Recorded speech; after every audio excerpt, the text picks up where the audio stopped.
everyone. How are you? Thank you for joining us on this rainy October evening. Did anyone miss the rain? There's some nods. Yeah, we did have a couple sunny days over the weekend, so that was nice, but I did miss the rain a little bit too. All right, so we are going to get started. Welcome everyone to our second history talk of this season. Also, welcome to our audience watching at home over Zoom. For those of you here tonight, if you haven't already, we'd love you to sign in over here at the end of the talk so we can get an accurate count for attendance. You can also use that form to sign up for our newsletter.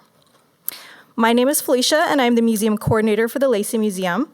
For tonight's program, we did have a little bit of an adjustment. We still have Wolf Haven joining us this evening, but we have a different speaker than previously advertised. So we actually have the executive director of Wolf Haven International, Geoff Willard, joining us. Geoff will be sharing the history of Wolf Haven International and the work they continue to do to conserve and protect wolves and their habitat. As always, before we dive in, we are going to start with our land acknowledgement and some museum news. The Lacey Museum is on the traditional territories of the Coast Salish people, specifically Southern Lushootseed speakers, Nisqually and Squaxin Island. We acknowledge and remember not to forget those tribal people that are named but not recognized today and absorbed into other tribes for survival or were relocated. We recognize the ancestors and their relations that are still here. Lacey and the South Puget Sound region are encompassed by the Treaty of Medicine Creek, signed under duress in 1854. We respect and affirm tribal sovereignty, and as a part of the city of Lacey, we work with the Nisqually and Squaxin Island tribes and government-to-government partnership. Alrighty, we'd love to see you folks at the museum. We are open Thursdays and Fridays, 11 a.m. to 3, and then Saturdays at 10 a.m. to 4. Come view our Smithsonian poster exhibit called Journey Stories. This exhibit explores how movement has shaped our nation with a look at American expansion and migration, from the earliest settlers and Native American displacement to the effects of transportation on modern mobility. We also have a Creativity Corner every Saturday through the month of October. Come join us at the museum to craft your own creepy creatures. This activity is geared towards our younger guests, but grown-ups who are big kids at heart are more than welcome to come join in on the fun. We are also selling Thurston County historical journals after the completion of tonight's program. If you are interested, those will be available at the back table. And we can take card or cash payments. And if you leave today and you think, oh, I really should have bought that journal, no worries, because we do sell them at the museum too. So, all right, coming up next month, we hope you'll join us for our November History Talk with Julia Pinnix, Visitor Services Manager for Nisqually National Wildlife Refuge Complex. The Nisqually Delta is a landscape that embraces time, change, and continuity. Julia will explore some of the storylines that converge in today's National Wildlife Refuge. Okay, so now for tonight's presentation, we will hold our Q&A section at the end. We will do our best to get questions from our in-person and online audience. For those online, if you have any questions that you think of during the presentation, feel free to submit them in the Q&A button by using the Q&A button on your screen. It's usually located at the bottom. And for those in person, I will be walking around with a microphone at the end so that folks can hear your questions, the folks watching from home. And then if you have any comments during at the end as well, just raise your hand and I'll come run in with that microphone. Now I would like to introduce tonight's speaker, Geoff Willard, Executive Director of Wolf Haven International. So prior to Wolf Haven, Geoff served as Deputy Director and Program Officer at an ecological research center at UC Santa Barbara, managed public programs for the California Academy of Sciences, and led creek restoration projects on cattle lands and in redwood forest for Conservation Corps North Bay. He also served as treasurer of the board of directors for Revolve and as a fellow with the Coro Center for Civic Leadership. Geoff researched wolf livestock conflict mitigation practices while completing a master's in environmental science and management from UC Santa Barbara. and received a BA in American and European History from the University of Rochester. So thank you, Geoff, for being with us tonight. Thank you, Felicia. All right. Is this working? Yeah, sounds good. Cool. Hi, everybody. And hi to those online who I'm not seeing, but thank you for being here. So I'm really excited to be here and share with you a bit of history about Wolf Haven. I have a number of slides that we'll go through. Normally I would have said if you had any questions at any point, just shout them out. But I was told we're going to save questions till the end. So sorry we can't make it as conversational as I would prefer. But, we'll just play around with it. So I guess before I start, though, I am curious, how many of y'all have been to Wolf Haven? Just by a show of hands. Okay, so most of the room, I'm assuming many of you online have also been to Wolf Haven. It's been down in Tenino on the same plot of land since 1982. So I'm glad to hear a lot of you have already made it. Those of you who haven't yet come, please do. I'll have some information at the end of the program about how you can come on down and visit us. And those of you who maybe have already been but haven't been in a while, come on back. It's changed actually a fair amount in recent years, especially since COVID. So we'd love to have you back and share the wolves with you. Did anyone who has been in the community for a while, does anyone remember Steve and Linda Kuntz? They were the original founders. Was that a yes? You know them. Yeah. Anyone else?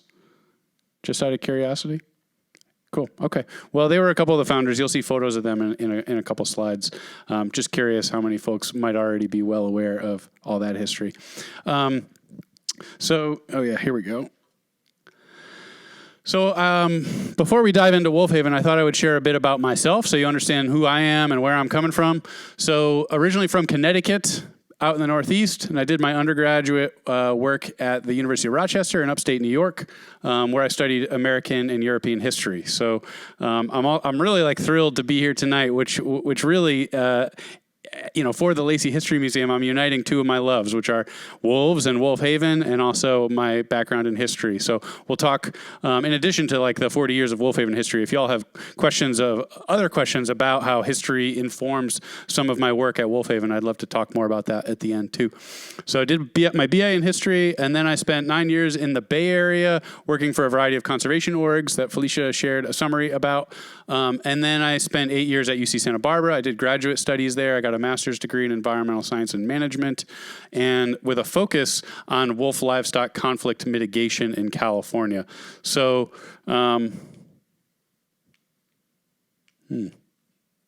we had tested this, I swear. Oh, there we go. Okay, now maybe it's working. Yep, there we go. Okay, thank you. So I know this is probably very hard to see, but this map is a result of some of my master's research, and I just thought I'd share it since it's relevant to my work at Wolf Haven. So basically what I did is I tried to, and I did this with a group of other students, we tried to understand where in California was likely wolf habitat. So where wolves that were naturally migrating to California from places like Oregon or Washington, where they might end up. And so the darker green areas are considered better wolf habitat. And then what my team and I did is we compared that map, which we created, with also a map of ranching activities in California in order to understand where the likeliest conflict hotspots would be between wild wolf populations and livestock activity on the ground in California. So the hot red spots on the right map are the areas that we identified as the likeliest conflict hotspots. And then what we did is we actually surveyed ranchers in those locations to understand which conflict mitigation practices they'd be most willing to implement on their land, or most likely to implement if they had support from the state, for example. And so conflict mitigation practices, it's a lot of jargon, but it's basically there are a whole suite of tools that a landowner can use on their land to try to reduce the likelihood that wolves are going to attack their their livestock. So what we did is we surveyed all those ranchers in those potential problem areas, and then we narrowed it down through some statistical analysis to like the tools that are most amenable to most of the ranchers, and then we provided that information to our client, which was the Defenders of Wildlife, to help them in their outreach, and they would therefore when they're working with ranchers on the landscape, they would know which tools are most likely to be welcome versus which tools were absolutely not desired by any of the landowners. So that would just help them in some of their communications work and whatnot. And in the meantime, allowed us to do some pretty cool studies, which is still informing some of my work today. So anyway, I then ended up working with UC Santa Barbara for a number of years after I finished my degree, until last year when actually I was offered the deputy director job at Wolf Haven. I came up in August 2022, so I'm like brand new to Washington. Super love it here. This is a really wonderful place. I think I'll be here the rest of my life. I'm really happy to be here. And in earlier this year, the former executive director, some of you may know Diane Gallegos, who was the executive director at Wolf Haven for 12 years. She retired, so she's now enjoying retirement in Colorado with her grandkids. And she was just the best professional mentor I've ever had in the 6 months that we got to overlap. So I feel really thankful for my experience working with her. And now I inherited her role as the executive director. So Wolf Haven has a mission to conserve and protect wolves and their habitat. And we do that through essentially 3 pillars, which I'm going to be talking a fair amount about each of these today. And that is through the sanctuary that we provide to displaced and captive-born wolves, to the education that we do like this, but also especially with school groups and community groups and community organizations, both in schools, off-site programs, or on-site at Wolf Haven. We do education programs. And then we also do a lot in conservation work in many different facets. This photo here is actually capturing a course that we lead annually in wildlife handling, where we're actually training wildlife professionals in the most ethical and effective practices for handling potentially dangerous wildlife. And our annual course we just had last week, so I'm coming fresh off of that. It's always a phenomenal experience to meet people who are, really well trained, really well versed in their field, but seeking more experience with handling animals like wolves. So anyway, these are the 3 pillars of the organization. Just a little bit more background too. We have 22 staff. That's basically 7 staff in animal care activities, 5 in development and communications, 4 in education, and 4 in administration. And I'm considered in administration. So that is the general background. Just making sure I didn't skip anything here in my notes. So yeah, I think we're good. So these are just a couple of some of my favorite photos of some of our residents. And when I said displaced and captive-born wolves that live in our sanctuary, so these are animals that, for one reason or another, maybe they were bred into the illegal pet trade, or maybe they were residents at zoos or other facilities like that. Those are animals that can never be released into the wild again because they're just too habituated to living in captivity. And so they often will end up at a place like ours where they just live out their days, and we essentially provide them safe space, mostly removed from human activity, except for the few wolves that are on our visitor tour route. So we'll talk a little bit more about that too, but I just wanted to share a couple of these nice photos before we dive into some history now. So this is fun. I've never given this talk that I'm giving tonight, so if I feel a little all over the place, it's because I am, and I'm kind of practicing. Thank you for being my guinea pigs as we dive in. But I'm really excited to be giving it again because I'm just a huge lover of history, and I love trying to tell the story of Wolf Haven through the context of long historical events that have occurred on this amazing planet. So in deep time, Canis lupus is the species of gray wolves that most of us know and that had lived in Washington for many, many years until recently when they were extirpated. So that species goes back about 1 million years or so. And so that means that for a long period of time, wolves, gray wolves, and a couple other subspecies of wolves lived in North America. And of course, we know that humans came over the Bering Strait, the land bridge connecting Asia with North America, somewhere around maybe 40 or 50,000 years ago, and settled, all over the continent in the time since. And so what that means is these animals and humans coexisted for tens of thousands of years in North America. Probably not always peacefully, but for the most part, kind of were able to get along with one another fine. And so that's an example of the fact that we can share a landscape with these large predators.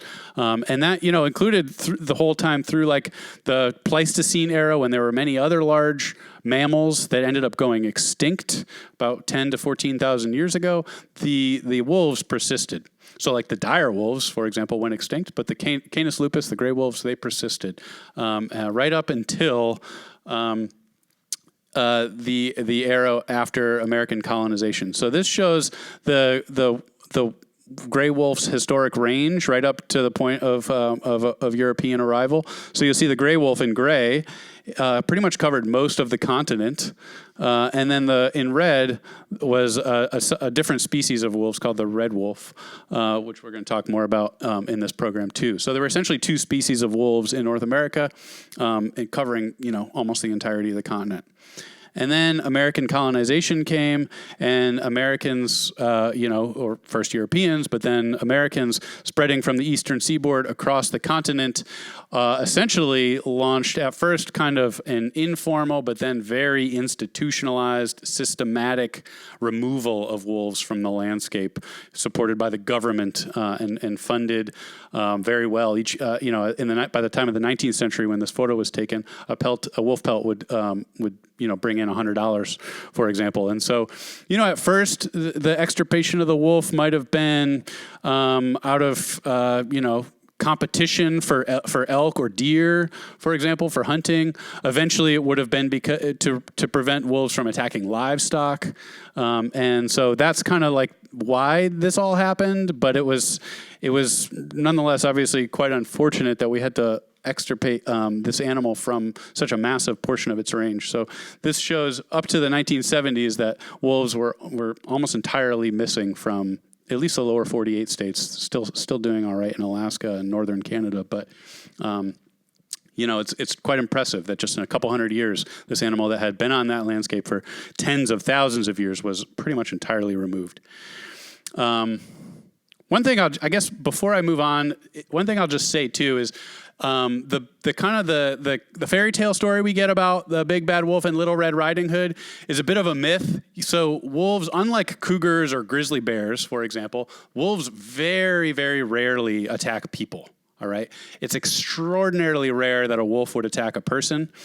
It really only happens in extremely rare cases when maybe an emaciated wolf that's just looking for any opportunity might encounter a human in the wilderness, and preferably a small human like a child. Otherwise, wolves really want nothing to do with us, and they run away from humans as much as they can. The primary conflict comes with livestock, right? And so we've talked a bit about that already. But anyway, things changed a lot in the 1970s when the Endangered Species Act was signed by President Nixon, bipartisan measure that led to essentially a total reversal of what our kind of status quo had been when it came to animals like wolves. We suddenly were protecting them and encouraging them to come back to the landscape if they could. Not too much later, Wolf Haven was founded by Steve and Linda Kuntz, who are pictured here, and they had come to Wolf Haven, or come to the idea of wanting to found Wolf Haven through a very fascinating way. In the late 70s in Colorado, they had acquired this wolf, Blackfoot, as a pet, and were living with the wolf and just fell in love with the animal and wanted to learn more about it. And so they started diving really deep into wolf biology and ecology and liaising with other people who were similarly in kind of the wolf pet trade and learning more and more and realizing that as much as they loved the animal, a wolf doesn't make a great pet, actually. And so by 1982, they founded Wolf Haven in order to basically provide a home for rescued wolves and also to educate people about why they shouldn't have wolves or wolf dogs as pets because they don't make great pets. So they'd kind of done a bit of a 180 when it comes to their perspective on having wolves as pets through the founding of Wolf Haven. Going to go back to my notes again. And they had founded it in Tenino, so it's been on the same plot of land ever since.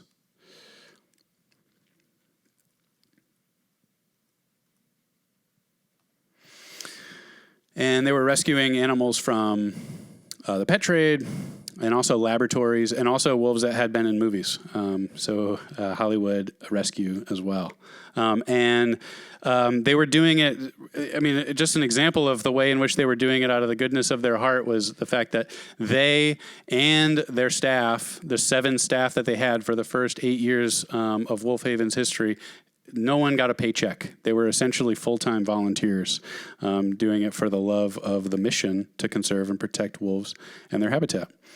They, after founding the organization for primarily sanctuary purposes at first, they quickly moved to education, started having school groups come out, providing, the community in Tenino and beyond with information about wolf biology and ecology and sharing, the importance of the animal and the desire to bring them back to the landscape in a wild setting. And that really kind of got into full force in 1984 when British Columbia started hosting wolf hunts and encouraging their hunters to go out and just eradicate the wolf. So that being a neighboring state or province, Steve and Linda and the staff at Wolf Haven jumped into that situation and advocated strongly for the end of that wolf hunt. And that was essentially Wolf Haven's first foray into conservation advocacy work. So in addition to the sanctuary and the education that they were doing at Wolf Haven, they're now advocating to legislators and to the public about the importance of conserving this species on the wild landscape.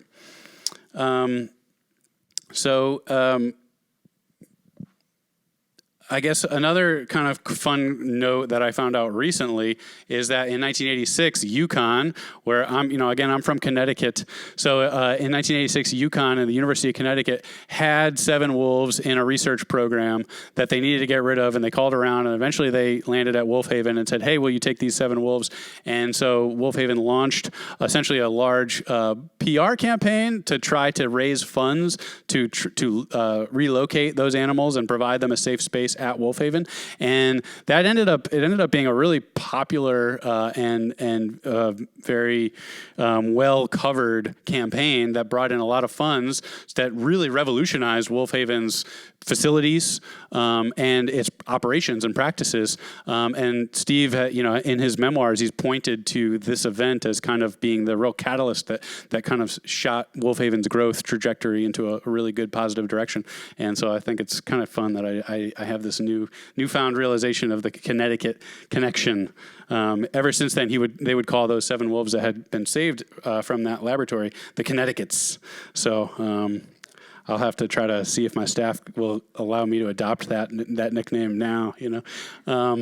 But anyway, then eventually created built this visitor center, which is actually still standing today. That's where our gift shop is, and our sanctuary is just, if you were to be walking along with these folks, just inside to the left that way is where you'd get to our sanctuary, and where we now today house 49 wolves in about 25 different enclosures. In 1990, the Wolf Haven also took in for the first time the red wolf, which was that wolf that I pointed out was living it was originally on the landscape, living in the southeastern United States. And so the red wolf is actually the most critically endangered dog species in the world. There's only 30 in the wild out in eastern North Carolina, and there are a couple hundred more in captivity that are part of a reintroduction program organized by the U.S. Fish and Wildlife Service. So they're very intensively managed. So this is another picture from our annual wildlife handling course that wildlife professionals participate in, and here they're handling a red wolf. And giving it, vaccinations and its annual checkup, and making sure that, it's healthy. It's a good, healthy animal. And then in addition to that, each animal that's part of this program, each red wolf that's part of this program, their genetics are very intensively studied and analyzed so that breeding can be done in a way to maximize genetic diversity. And such that when animals are eventually released onto the landscape in North Carolina, we know that the genetics that are on the landscape are maximally diverse, because the worst thing that could happen to a small population is to essentially have a genetic bottleneck where the animals are too related, and that's a big problem, potential problem for the species, because they had essentially been reduced to 14 individuals that were found in Texas in the 70s. So every living red wolf today is a descendant of those 14 original founders. So inbreeding is very likely, if not done very intentionally. So again, they're just trying to maximize genetic diversity through that program. And we're very happy to be a part of that program, which, Wolfhaven has been a part of since 1990. So this is a map. It's probably a little hard to see, but in the top right, it's trying to point out that we're in eastern North Carolina here by the Outer Banks. So the islands of the Outer Banks are kind of out here on the right side of the map. And what it's showing, again, sorry, it's probably hard to see, but the green areas are essentially where the red wolf is being reintroduced actively as we speak. Actually, one of our animals that we have at Wolfhaven right now is going to be later this winter transported to North Carolina and introduced to a potential mate, and we hope that there's a love connection, so that then when they go out into the wild, they'll have pups next spring. So it's just one of the things we're extremely proud of at Wolfhaven, that we're not only providing a forever home to animals that have been rescued from the pet trade, but we're also part of these programs with the U.S. Fish and Wildlife Service and other partners that are actively supporting the conservation of wild wolves on the landscape. So in 1994, another subspecies that's again part of the same type of program with U.S. Fish and Wildlife Service came to Wolfhaven for the first time. That's the Mexican wolf, which is a subspecies of the gray wolf. This is a photo of one of our resident Mexican wolves. And so on this map, which was again our historic range, the gray again is the gray wolf. So the Mexican wolf is a subspecies of the gray wolf, and it has historically lived in the Southwest.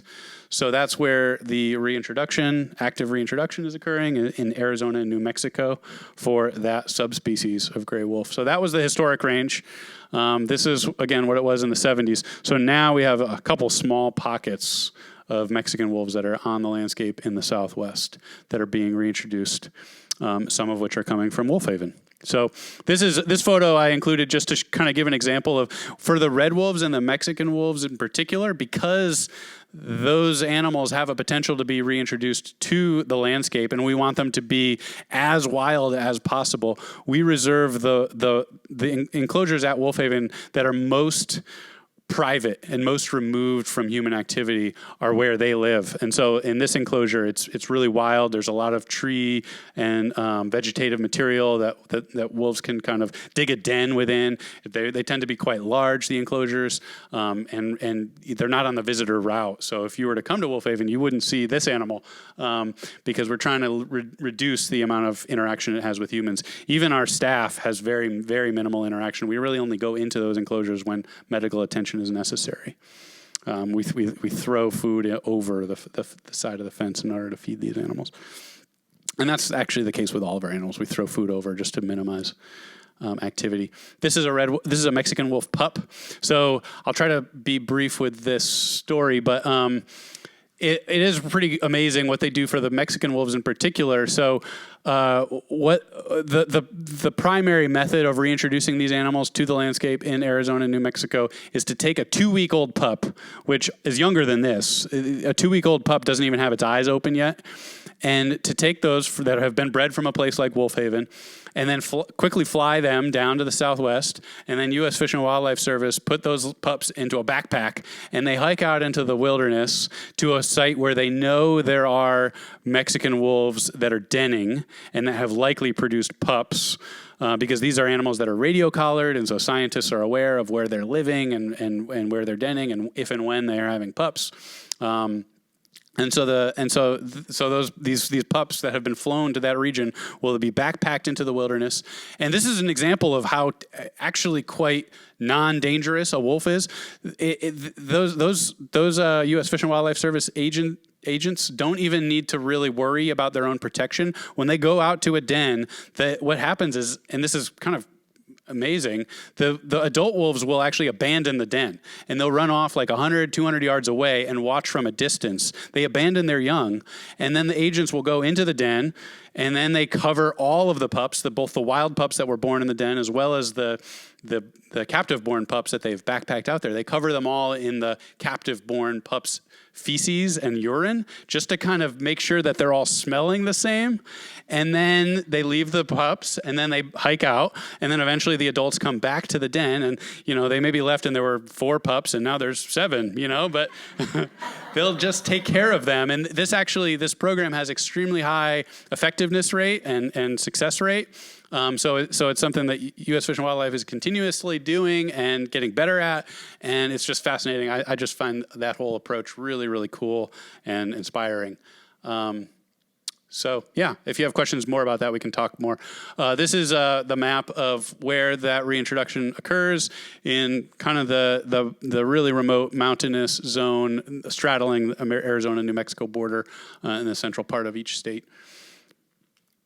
And then this is just a fun photo of some of our Mexican wolves when they have to go to the vet. So we do partner with a local veterinary clinic called Evergreen Vet Clinic, and occasionally we need to take an animal in for medical attention that can't be done on site at Wolf Haven. So we anesthetize them and bring them in, and it's like a military operation, because we want to try to do it as fast as possible, minimize the amount of time that the animal needs to be under, and so scheduling it and doing all the logistics is quite a process, but the Evergreen folks have been just a pleasure to partner with on all this. They're so professional and so good at their job. So that's another cool facet of what Wolf Haven is up to. Anyway, we're now in 1995 of our story, when the gray wolf was reintroduced to Yellowstone. I'm sure many of you already know this story, but it was, this was kind of like a result of the Endangered Species Act protections of the wolf, that eventually that gray wolves were introduced to Yellowstone. And Wolf Haven played an important role in that part of the story, because in the early 90s, Wolf Haven was actually going to Yellowstone National Park and providing education to visitors of the park and providing information about why wolves ought to be reintroduced there and how they could, and engaging, park visitors in that whole process and helping basically build the support for reintroduction. So that was Wolf Haven doing really cool conservation advocacy work for Yellowstone back in the early 90s.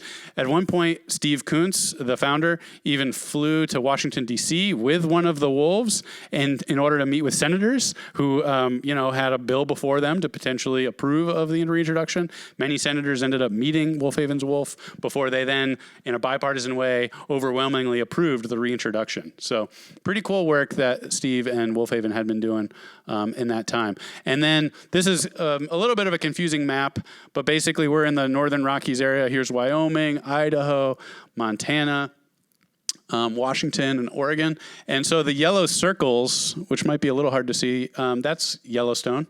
And then this is central Idaho. These are the 2 reintroduction sites that were chosen in 1995, where wolves were reintroduced. And then all the black circles are, as of 2015, that's where known wolf packs are living now. So from a small, I think it was 66 total animals that were reintroduced in these 2 yellow circles, they've now spread to over 3,000 individuals. living in different packs all across the Northern Rockies. So this is one of the Endangered Species Act's most impressive success stories, that this endangered animal that had not been on the landscape at all, as of the 1970s and 80s, is now doing quite well across the Northern Rockies. Not to say it's perfect by any means, but it's still very cool, and a very cool example of what can be done when we partner and collaborate and compromise on important conservation activities like this. So I also assume many of you know about some of the scientific studies that have done about how wolves shape their ecosystem and have improved the ecological health of places like Yellowstone and elsewhere that they're now living in. I can talk a little bit more about that if you all would like. But just moving on, for the sake of getting to our Q&A and making a little bit more of a conversational time. So here is I shared with you this map earlier, historically where gray wolves and red wolves would have lived. Again, humans, indigenous folks would have also lived in all of these locations. So for tens of thousands of years, that landscape was shared until American colonization occurred and the animal was wiped out right up to the 1970s. And then to the present, it's improved a bit. So the gray, you can see in the Northern Rockies region in particular, has spread. There's a small gray area. That's where the Mexican wolf is living in New Mexico and Arizona. And then a small red area where the red wolf is in eastern North Carolina. And that's the status of wolves in North America today, essentially. In 2008, the gray wolf arrived to Washington. So that, I'll just go back this slide. So remember, they were reintroduced to these yellow areas, and then the population spread across Northern Rockies until eventually they reached northeastern Washington in 2008. And this is where we kind of get a little bit more local in the wild wolf situation. So that's a fun topographical map of Washington, which just, I think, kind of communicates the ruggedness of the state, and also that there's a lot of really good wolf habitat here. So it's not surprising that they've found a lot of land that they love, especially in the northeastern part of the state. This is a map of the current known wolf packs in Washington. You'll see most of the packs in the green circles are in the Northeast. There's some in the Eastern Cascades. There's even some here in the southeastern part of the state, and some of these packs straddle the border with Oregon, which makes managing those animals a bit challenging because it requires cross-border communication, and the policies aren't the same across state lines. So that's an interesting little hiccup in how we manage wolves is an interesting case study. This is a new pack. It's a non-breeding pair, as far as we know, that just arrived in 2022. And so that's the closest pack to us here in Olympia and Lacey. And the wolves, the reason they're not exclusive to the Northeast just because that's the only areas that are good for them. It's just that's the closest to where the Northern Rockies population was, right? So essentially, they're filling in the favorable wolf habitat, and that's what this map shows. So this is kind of a heat map of Washington that was done by Washington State Parks. And it shows favorable wolf habitat, kind of like the map I showed you of California that I did at the start. The yellow essentially is really great wolf habitat. So you'll see there's a lot of yellow up in the Northeast where there are a bunch of packs. There's a lot of yellow, of course, in the Cascades. But some of the best habitat is down like Mount Adams and Mount St. Helens, and then also the Olympic Peninsula. So there's now this pack here that I showed you.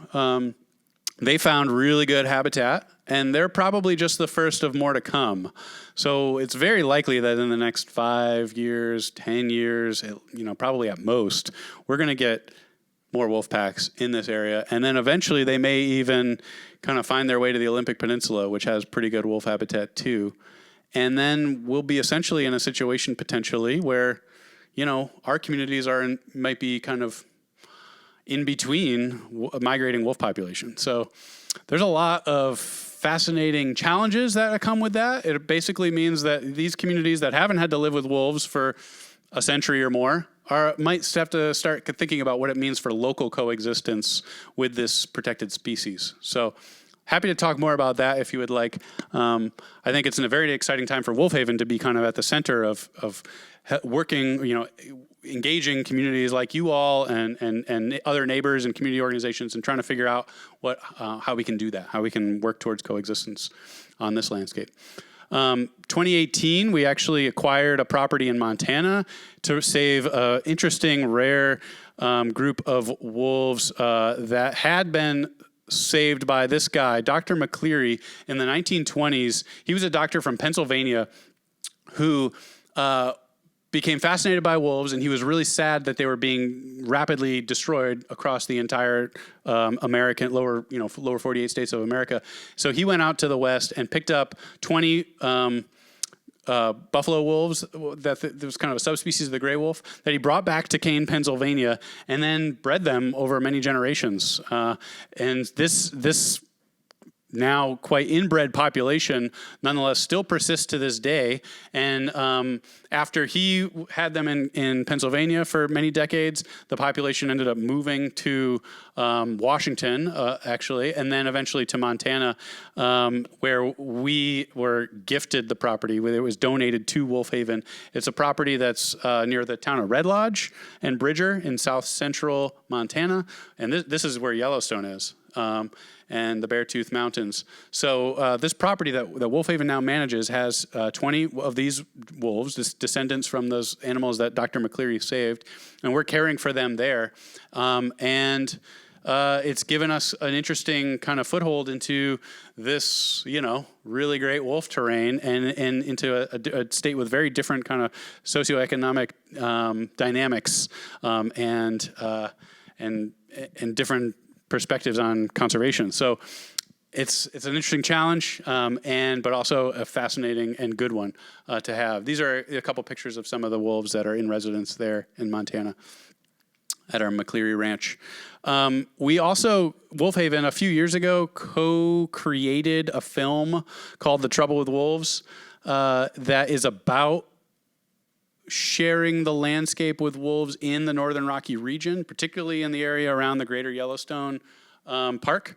And that's playing for free. We're hosting a screening of this film at the Capitol Theater in downtown Olympia on October 17th at 7 p.m. It's free. It's an hour-long film. We're also going to be moderating a discussion about the film afterwards for everyone who's in attendance. So if you'd like to learn more about everything I've been talking about, but particularly living with wolves in Montana, please come out and check this out. It'd be great to see you there. So today, this is an aerial view of Wolf Haven. This is our offices. We also have 40 acres of protected Mima Mound prairie land, which is open to the public. There are trails that you can explore some of our prairie. It's a great place to go in the spring when all the wildflowers are out. And then our sanctuary is down in the forested zone on the left side of this image, where we have our 50 wolves in enclosures. A few just things by the numbers. So we currently have 48 wolves in Tenino and then another 19 in Montana.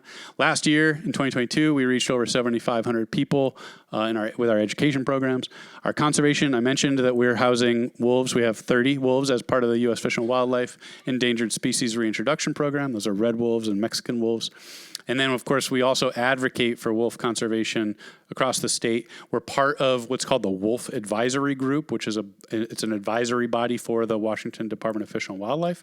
We're a sitting member of that Wolf Advisory Group, along with other stakeholders, including livestock producers, hunters, some environmentalists. It's the purpose of the Wolf Advisory Group is to bring together diverse interests and talk about and problem solve collectively to be able to share the landscape well. We also have a really active volunteer base that in 2022 donated almost 3,000 hours across 73 different individuals. And then we have a great donor network, 85,000 donors globally. Many of them in Washington, but we have donors all over the world, which is part of the reason actually that the name was eventually changed from Wolf Haven to Wolf Haven International, because our community of supporters is so broad. Oh, and then we also do, we have members and a membership program, including the opportunity to do symbolic adoption. So this makes a great gift if you have a little one in your life who might like to learn about wolves and know that they have symbolically adopted a wolf. Then I would encourage you to check out our website, wolfhaven.org. And for the holidays, you could, or you yourself could become a symbolic adopter of one of our animals. This is a photo of our volunteer community and our previous volunteer coordinator, just to give you a sense of some of the community at Wolf Haven. They're actually underneath, in this image, they're underneath a grove of really beautiful Doug fir trees that later in 2024, we will be building a treehouse within. So this is going to be a treehouse learning center, 17 feet off the ground, nestled within this grove, designed by Nelson Treehouse Architects, which they were part of a reality TV show for a few years. Some of you might have seen some of their work. We're going to have this ADA accessible ramp that goes all the way from our parking lot up to the treehouse, as well as a staircase. And inside can fit a whole classroom, or not quite all of us, but maybe about 15 adults could comfortably hang out in the treehouse. There will be education signage in there, and props and stuff like that. And then this balcony, this deck, will look out at actually one of our wolf enclosures. So that's going to be built in 2024. We're super excited for it. We're going to be launching a fundraising campaign to actually cover the costs soon. So look out for that news. And then, just to wrap it up again, our mission to conserve and protect wolves in their habitat across these 3 pillars. And with that, I will just share a few more ways on how you can become involved and how you can engage. So you can visit us. We're open every Saturday and Sunday for public tours of our sanctuary. And those tend to need to be reserved in advance. We're typically booking out 2 or 3 months. So if you'd like to come this winter is a fantastic time to visit the wolves. That's their favorite season. So if you want to come, I would encourage you to get to our website, sign and reserve a spot in one of our tours. You can also sign up if you're part of a school group or a civic community group. You can sign up for education programming. You could visit Wolf Haven for a special tour within your group on a non-weekend day. You could support our conservation advocacy work and attend our community events. You can find out more about that by signing up for our newsletter or becoming a member. You can follow us on social media. We post really tasteful things and nonpartisan things. So check us out. It's at WolfhavenINT on Facebook and Instagram and LinkedIn, stuff like that. You could also become a volunteer if you're really into it. There's a lot of different types of volunteer roles that we have, of course, and then you could become a donor. There are, of course, many ways to give. And then we're actually having our annual fundraising event, which is a very fun evening at St. Martin's, where all of our supporters will come together to celebrate wolves and celebrate Wolf Haven. We'll have a live auction. That's going to be on March 2nd. That year should say 2024. It's going to be March 2nd, 2024, our Wolves and Wine event. And you would learn more about that if you follow us on social media or become a member. So that's pretty much it. Here's my email address if you'd like to get in touch. I've also left a couple business cards over there and brochures. And then this is a brochure, so I have plenty of brochures, so everyone should grab one of these on the way out. And then for those who are super interested, I have a few copies of our quarterly magazine called Wolf Tracks, which has articles about our animals, what's going on at Wolf Haven, what's going on in the conservation world. So anyone who would like to take one of these, you can as well. So I think that's it. Am I doing all right on time? Okay, cool. Thank you all.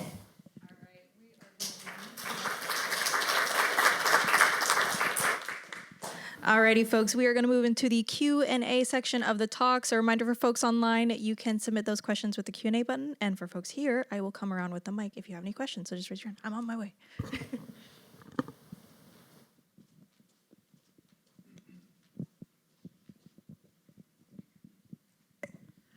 2 immediate questions. The bright yellow habitat, what makes great wolf habitat? And then the second question, did I understand you correctly that there are only 30 red wolves in the United States, all in that North Carolina area? Yes, there's in the wild. There's only 30 red wolves in that area of eastern North Carolina, and then in captivity, as part of that reintroduction program, there's a couple hundred more. But yeah, in the entire planet, there's basically 230 red wolves so critically endangered. And the reintroduction there, although it's been good, and there have been a lot of lessons learned, and there are still, active packs, it hasn't been as successful as like the gray wolf reintroduction in the Rockies. And so there's still a lot of assessing about how best to bring that animal back, partially because the landscape in the Southeast, as many of you know, is just so much more fractured and developed than it is in the West. And so it's not as easy. They kind of get boxed in. There's not as not as much continuous open space or prey abundance. That actually gets to your first question, what makes really good wolf habitat in Washington, for example. It's essentially like open space, so like large contiguous open land with prey density, like elk and deer. So those tend to be the most favorable prey of wild wolves, elk and deer. And so if you have high elk abundance, high deer abundance, and a lot of kind of open space and valleys, combined with some forest. They love to den in a little bit more kind of rugged area, but then they love to like run around and hunt on open valley lands. So a combination of those things makes great habitat. Yeah. So another follow-up question on that, what is the range of a typical pack? Yeah, it's a great question. So they can cover individually, they can cover like 30 miles a day. So they can cover a lot of ground. A pack's range will vary significantly. I'm going to try to get back to a slide that shows this a little bit, but one of the limiting factors in really good wolf habitat areas, one of the limiting factors becomes the other packs themselves because they are territorial. A wolf, you'll see like some of the larger packs. That is essentially the maximum extent of a good wolf pack is essentially some of the larger polygons that you see there.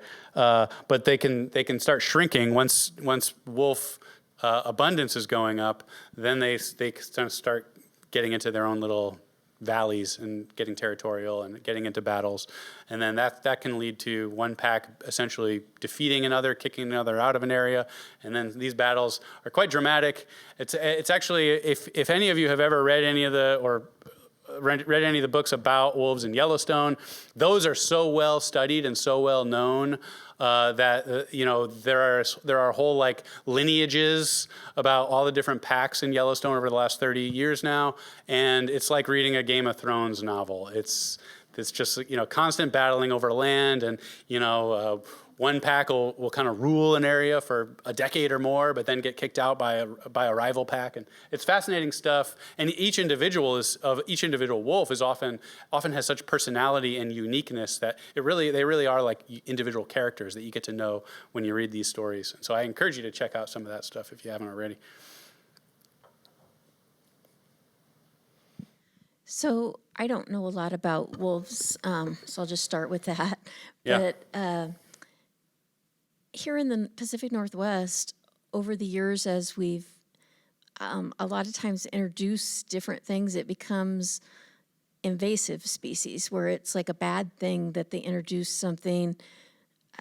So I get kind of confused with the red wolf and stuff. When you showed the picture, it's the climate and the area and stuff down in Florida and in the South is very different than here. Right. And do you have trouble with that, or what's the impact on the other wildlife or things that are here that are native to the Northwest? Right.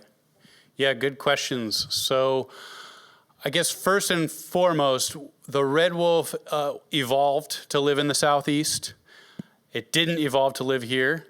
And therefore, so red wolves aren't being reintroduced to this area. They live here, and they do all right in our sanctuary in captivity. But they wouldn't do well if they were in the wild here, and nor would we want them to be in the wild here because they're not native. They are native to the Southeast, including North Carolina. So they're well equipped to survive and thrive there. And then the gray wolves that are coming back into Washington, they are native here. And so they evolved for landscapes like this and for environments like this. Of course, you referred to climate, so climate is changing, and so environments are changing too, and it's still certainly an open question as far as how wolves will do under climate change. But they're pretty adaptable and pretty resilient, and for the most part, they'll probably be fine. They might end up leaving some areas that aren't as good for them as climate changes. So anyway, I don't know if that answered your question, but. What about like with deer and elk and Yeah. other wildlife that was and still is here? Right. So like one of the images I showed earlier of the map that showed historical range of the gray wolf, it covered all of Washington, all of the West, in fact, and most of North America. And so they co-evolved over hundreds of thousands of years with their prey, like elk and deer, which also are native, right? So the presence of both of those species, or all of those species, is healthy for an ecosystem. And if there's a really high prey abundance one year, that might artificially raise the wolf population because there's so much food around. But then that means the prey will crash, and then a year or two later, the wolf population will crash too. And that's natural, that's normal. And that's how evolution works in a lot of ways. So so they're not invasive in that way. They are a native species, and they will reach an equilibrium with their prey if given time and under normal conditions. So yeah. What's the typical lifespan of a wolf? What's the typical lifespan of a wolf? In the wild, an average wolf will only live about 4 or 5 years. Not very long. A very successful wolf in the wild might live 10 years, 12 years. That's pretty much an ancient grandfather or grandmother. In captivity, because they get great medical care and reliable food, and they don't have to have a dangerous hunt to get their food, they can live longer. So some of our residents will get to 16, 17, even 18 years old. This past summer, we unfortunately lost the oldest Mexican wolf who had been alive up to that point. She was 18 and a half years old, and she finally passed of old age just this summer. So yeah, in captivity, in that way, they're kind of like dogs. They might have a similar lifespan as a dog. Many of our pet dogs might live to 15 years or more, and so will wolves. But in the wild, they don't live nearly as long. So recently there was the lone wolf that migrated down from Oregon into California, all the way into Southern California. Right. Is that typical? Like with these green circles and the big muddy, those are not breeding pairs or packs. But the single wolf territory, how frequent is the single wolf thing?